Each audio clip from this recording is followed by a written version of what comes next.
Hey guys, it's Amberstorm here, and today we're going to be doing part 2 of my What I Want from Fire Emblem 15 episode. So, I'm just going to say this now. There's not going to be any special pictures this time because the last video was 25 minutes and I went to add the pictures, and that took a damn long time to do. So, maybe for the shorter Amber Rambles, maybe the ones that are under 10 minutes, I'll put pictures in. But for now, I'm just probably going to overlay some random Takumi meme I find. So yeah, let's get into part 2, which is going to be focusing more on the story of what I want. I'm not going to try to predict Fire Emblem 15 story because that's ridiculous. Why would I try to do that? But I just kind of want to show some aspects that I want from Fire Emblem 15 story. First thing I want, there has to bring back more politics. And I know some people might be thinking, why the hell would you want politics? Have we already gone through enough politics this year? Fucking Donald Trump and shit. But that's not what I mean. Let me give an example of politics, how I thought it could be used in Fates. I'm going to try not to bash Fates as much, but with this one. Garen. Let's say, instead of Garen just being a completely, 100% chaotic evil villain, if Nor was really resource deprived, all the people were dying of famine and such, and so Garen tried to get help from Hoshido. Hoshido's like, nah fam, we ain't doing that. So then Garen realizes that his people are dying, Hoshido's not going to help, they have all the resources, so Garen decides to do one final gambit, and that's what started the war. Something like that. That's what I mean by politics. I'm not saying two people sitting around in just a room and debating with each other. I'm not talking about immigration stuff. Nothing like that. Although immigration might actually be kind of an interesting topic for Fire Emblem 15. I'm not saying it should. I'm just saying it could be an interesting topic. So, yeah, definitely try to add some politics and more background knowledge on the different kingdoms because, yeah, the world building, I said I wasn't going to harp on Fates, but Fates' world building was pretty bad. There was next to no world building. I can't, there's Doctor Says Yes, Castle Krakenberg, and whatever the fuck the Hoshido capital's name, Shirasagi. I can't pronounce Japanese bullshit. I'm sorry, Japanese people. I can't speak your language. I want to, but I cannot. So just simple stuff like that. More world building. And the main one, because this is important for not just a Fire Emblem game, but any form of story or media. The villains. You have to have a good antagonist to clash against your protagonist. There has to be some line there. You have to have... some stories can only be good as their villains. Let me think. The Elusive Man from Mass Effect 2. I guess he wasn't really a villain in Mass Effect 2, but Mass Effect 3. Fucking amazing villain. And even though Mass Effect 3's ending was kind of ass, the Elusive Man was still a really interesting character. And I fucking love the Elusive Man. He's an amazing villain, or an antagonist. He's not really that much of a villain. He's kind of a moral gray character, which is something that Fate should have as well. Or not Fates, Fire Emblem 15. Good segue right there that I fucked up. Moral gray, because, I'm not even going to say, I'm not going to try bashing Fates anymore. I'm just going to compare this to Fates and say kind of what I think Fates did wrong. Fates had so little moral gray to it. They had the whole Xander being justice is an illusion and all that stuff, but that's the closest thing to gray they got. But Hoshido was clearly white, Nor was clearly black. There was no gray to it. And I feel the politics thing I mentioned, it could have been done better. So there has to be moral gray. And the villains have to be written better. The villains have to be given backstory. The villains have to be given reasons to be doing their thing. Not just because I am a dick, I'm going to go conquer this country. Think of Sacred Stones with Lion. Lion had reasons for doing what he did. And then I'm not going to spoil Sacred Stones, but I kind of just did because I spoiled that Lion was the villain. God damn it! But yeah, so Lion, he was cool. Like, I mean, it was a little confusing. I remember first time I played through Sacred Stones, there was a point in time where I'm just like, what the fuck is going on? But when I figured out, like, I looked into it and I typed up shit and I realized what was going on. I'm like, oh, that's actually really interesting. That's cool. So they have to have well explained villains and not just have them be completely evil. It is good to have a villain that is main character trait is that you hate that person so much and you want to kill that person. That is not a bad thing at all. Like Volter from Sacred Stones. That guy was fucking like... The guy was crazy and you fucking hated him. Like he killed Glenn and wanted to turn Erica into a sex slave. Yeah, if you haven't played Sacred Stones, that is totally a thing. Yeah, people worry about the face petting now. Like, fuck, what was in Sacred Stones? There was the incest, there was the necrophilia, there was the rape fantasy, there was the sexism, I think that's about it. Yeah, but still, you guys do not have face petting. If that is a problem, you have not seen Sacred Stones. But anyway, away from Sacred Stones. Let's see, what else? Oh yeah, and you don't have to focus it around one big villain. You have to also... The supporting villains are also an important part. Like, Hans and Iago were just kind of... meh. They were just kind of... Like, Hans was probably the best of the three. Like, best written of the three. Like, Garen, Iago, Hans. Hans was probably the best one because you fucking hated Hans. And Hans was just a dick. And I feel that was probably closest to written the best because Iago was just this generic scheming dark mage. I forget the archetype name. But, is it the Garneth archetype? Fuck, I'm gonna get roasted for that. But yeah, he was just the classic, I am a dark mage, so that automatically makes me evil. And he had that awesome eyepiece thing that was weird, but still kind of cool at the same time.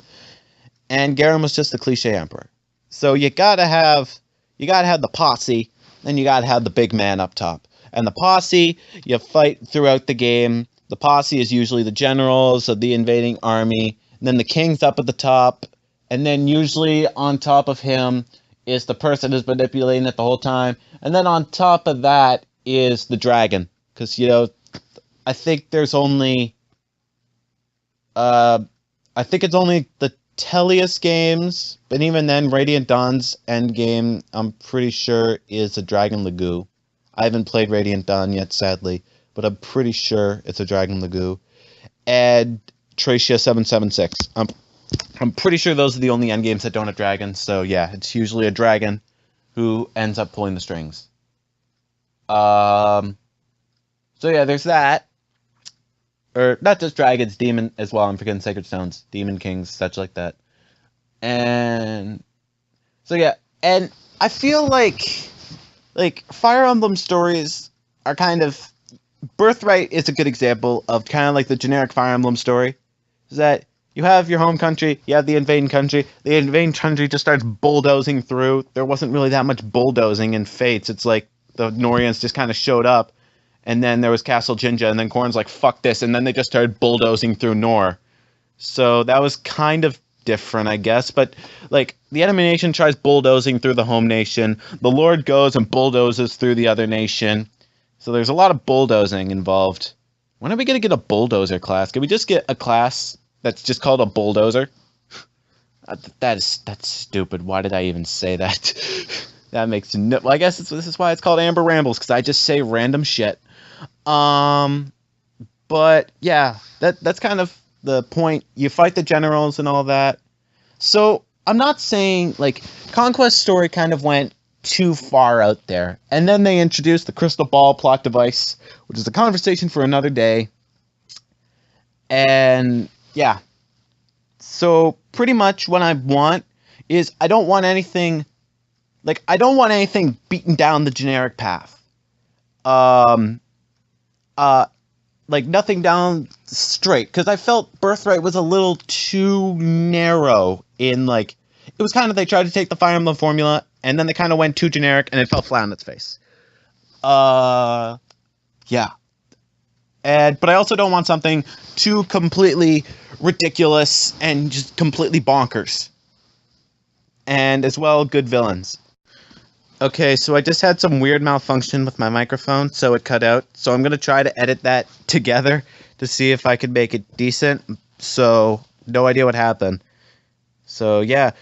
Where I was going with my next point was something that I think a lot of people in the community can understand.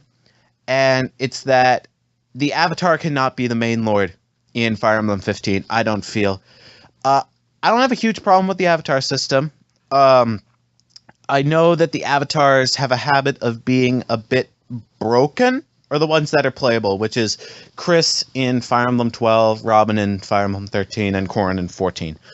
But the problem I have, especially with Corrin, is that Corrin is a blank slate character, and Corrin only has one character trait that stays with him, and that's his naivete, which in Revelations is, as Gas Station said it, a fucking superpower, and it's really annoying because Corrin has to say a blank slate, because if Corrin grows too far, he might lose connection, like the player might lose connection to him, and I think that really backs you into a creative corner with your writing.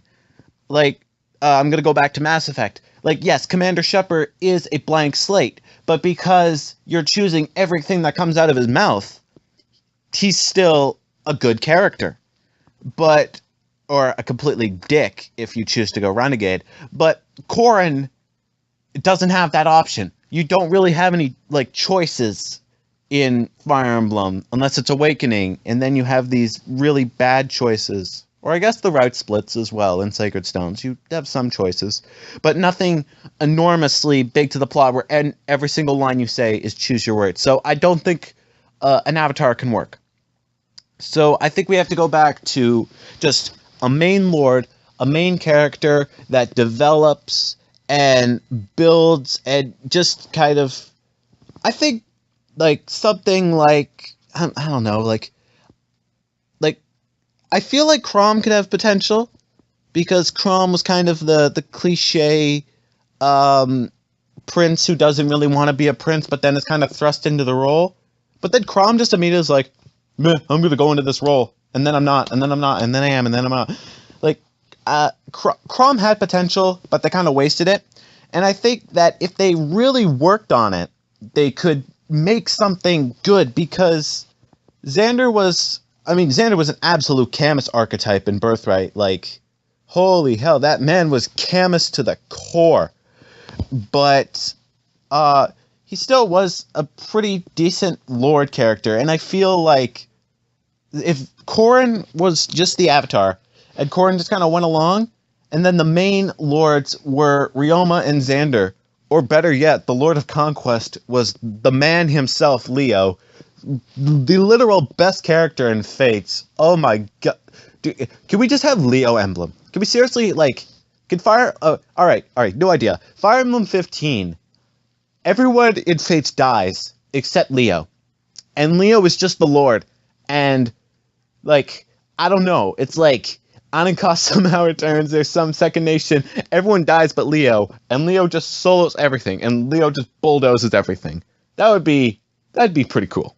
Not gonna happen, but still pretty cool. So, essentially what I'm trying to say is, the Lord character cannot be the Avatar. It has to be a character with charisma, a character that develops, a character with a dynamic personality, and isn't just a one-note character. And speaking of one-note characters, I am about to trigger some fanboys with this one.